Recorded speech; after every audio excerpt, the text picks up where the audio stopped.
খুব জনপ্রিয় একটা ঘটনা মনে পড়ে গেল। আমি প্রায় এটা বলি। আলী রাদিয়াল্লাহু তাআলা আনহু এক লোকের পাশ দিয়ে যাচ্ছিলেন। সে ইস্তেগফার করছিল। সে শুধু আল্লাহকে ক্ষমা করতে বলছিল আস্তাগফিরুল্লাহ আস্তাগফিরুল্লাহ আস্তাগফিরুল্লাহ। সে শুধু এটা বলেই যাচ্ছিল, মুখস্থ বলছিল। আর তিনি তাকে দেখে বললেন, তোমার ইস্তেগফার প্রয়োজন, তাই না? যেভাবে আল্লাহকে বলছো ক্ষমা করতে, কি এসব? তুমি শুধু পাখির মতো উচ্চারণ করেই যাচ্ছ। এর অর্থ সম্পর্কেও তুমি জানো না। দেখে মনে হচ্ছে তুমি আসলে চাচ্ছও না, শুধু কসরতের মতো করছো। ইস্তেগফার তো এমন হবার কথা নয়। আন্তরিকভাবেই তোমার পাপের জন্য অনুশোচনা হবার কথা। তাই প্রথম যেই কথা আপনাদের বলতে চাই তা হলো, আমরা প্রতিনিয়ত প্রচুর মন্দ কাজ করি, আমরা প্রচুর ত্রুটি করি। আমাদের বাম দিকের ফেরেশতা খুবই ব্যস্ত থাকেন, আর প্রচুর লেখালেখি করতে হয়। আর কেউ যখন আসলেই এসব নিজের ক্ষেত্রে চিন্তা করে, দুইটি জিনিস সঙ্গেই হয়, দুটি জিনিস সাথে সাথেই হয়ে যায়। সেগুলোর একটি হলো যে সে আবেগে আচ্ছাদিত হয়ে যায়। সে মনে করে, আমি তো ধ্বংস হয়ে গেলাম, আমার তো জান্নাতে ঢুকবার কোনো উপায় নেই, আমি যা করেছি এর কারণে সেখানে তো আমার কোনো স্থানই হবে না। এটা হলো একটা বিষয়। আর এটা কিন্তু ভালো ব্যাপার নয়, সেটা একটু পরে বলছি। আরেকটা জিনিস যা হয় সেটা মোটামুটি ভালো। সেটা হলো আপনি অন্য মানুষ সম্পর্কে অতিরিক্ত চিন্তা করা বন্ধ করে দেন। দেখুন, আপনি যখন অন্য মানুষ কি ভুল করছে সেটা নিয়ে ব্যস্ত থাকেন, তাদের ভুল, তাদের পাপ, সেই ভাই এমন করছে, ওই বোন এমনটা করছে, এগুলো কিসের লক্ষণ জানেন? তা হলো আপনি আপনার নিজের সম্পর্কে চিন্তিত নন। আপনি নিজের ব্যাপারে এতই নিশ্চিন্ত যে অন্যকে নিয়ে ভাববার অনেক সময় আপনার আছে। এর অর্থ হলো এটাই। এর মানে হলো আমরা নিজেদের ভুল ত্রুটি, নিজেদের পাপ নিয়ে চিন্তিত নই, বরং অন্যদের ছোটখাটো ভুল নিয়ে চিন্তা করার প্রচুর সময় আমাদের হাতে। সেটাই এটার অর্থ। তাই আমরা যদি নিজেদের পাপ নিয়ে চিন্তা করি, তাহলে অন্যেরা কি করেছে সেটা নিয়ে এত না ভেবে নিজেদের অবস্থা সম্পর্কে বেশি দুশ্চিন্তা করতে পারবো। এখন আপনি যদি সত্যি নিজের অবস্থা নিয়ে চিন্তাবোধ করেন আর ভয়ে আচ্ছন্ন হয়ে পড়েন যে আমার কোনো আশাই নেই, আমার জন্য কোনো ক্ষমাই নেই, তাহলে এই সময় আমাদের আল্লাহ আজ্জা জাল্লার হিদায়াতের প্রয়োজন। কারণ খুবই কষ্টকর আর দুঃখজনক অবস্থা এটা। দেখুন, সবচাইতে কষ্টকর আর সবচাইতে ক্ষতিকর মানসিক অবস্থা হলো একদম নিরাশ হয়ে যাওয়া। সবচাইতে ক্ষতিকর মানসিক অবস্থা এটা। এমনকি অমুসলিমরাও, তারা যখন একেবারে আশাহীন হয়ে যায়, তখন ড্রাগ ওভারডোজ করে, কেউ আত্মহত্যা করে, সব ধরনের অপরাধ করতে থাকে।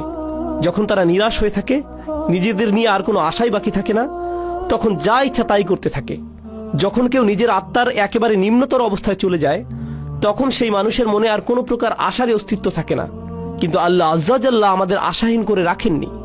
আল্লাহ রসুল সাল্লাল্লাহু আলাইহি সাল্লাম আমাদের অনেক আগেই বলে গিয়েছেন, কুল্লু বানি আদম খাত্তাউন, প্রত্যেক আদম সন্তান ভুল করে।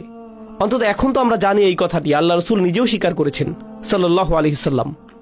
কিন্তু এরপর তিনি বলেন, ওয়া খায়রুল খাত্তাইন আত-তাওয়াবুন, ভুলকারী মানুষদের মধ্যে সর্বোত্তম হলো যারা আল্লাহর কাছে ফিরে আসে। তারা ফিরে এসে আল্লাহর কাছে ক্ষমা চায়। অন্যভাবে বললে, আল্লাহ এই দরজা আমাদের জন্য খুলে রেখেছেন। যত পাপই আমরা করি না কেন, আল্লাহ আমাদের পুরো আমলনামা মুছে পরিষ্কার করে দিতে রাজি আছেন। কিছু থাকবে না।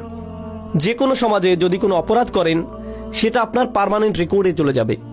সেটা আর মোছা যাবে না, সেটা আর সরানো যাবে না, সেটা ওখানেই থাকবে, আজীবন থাকবে, যেন কালো এক মেঘ আপনার উপর। যেসব মানুষ যে কারণেই হোক এসবের মধ্য দিয়ে গিয়েছেন, বের হবার পর তাদের চাকরি খুঁজতে খুব কষ্ট হয়েছে। কেউ তাদের ব্যাকগ্রাউন্ড চেক করলে আর চাকরি দেয় না, কারণ তাদের রেকর্ডে কিছু একটা আছে। আল্লাহ আজ্জা জাল্লাহ আপনার আমলনামা একেবারেই মুছে দেবেন, যদি আমি আন্তরিকভাবেই আল্লাহর দিকে ফিরে যেতে প্রস্তুত থাকি। যদি আসলেই আমরা চাই এমনটা, আমরা যদি সত্যি আন্তরিক হই, তবে আল্লাহ সুবহানাহু ওয়া তাআলা শুধু কথার কথা বলছেন না, তিনি আসলেই আন্তরিক এক অন্তর চান, যে তার দিকে ফিরে আসবে। এমন অন্তর যা তার নিজের কীর্তির ব্যাপারে সত্যিকার অর্থে লজ্জিত থাকবে।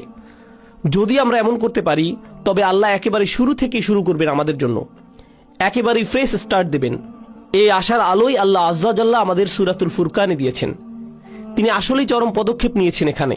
তিনি শুধু বলছেন না যে আমাদের পাপ ক্ষমা করে দিবেন, তিনি বলছেন, ফাউলাইকা ইউবাদদিলুল্লাহু সাইয়্যাতিহিম হাসানাত, সেসব মানুষ যারা আসলেই আল্লাহর কাছে ফিরে তওবা করে, আমি তাদের সকল পাহাড় পরিমাণ পাপ কর্ম নিয়ে ভালো কাজে পরিবর্তন করে দেব।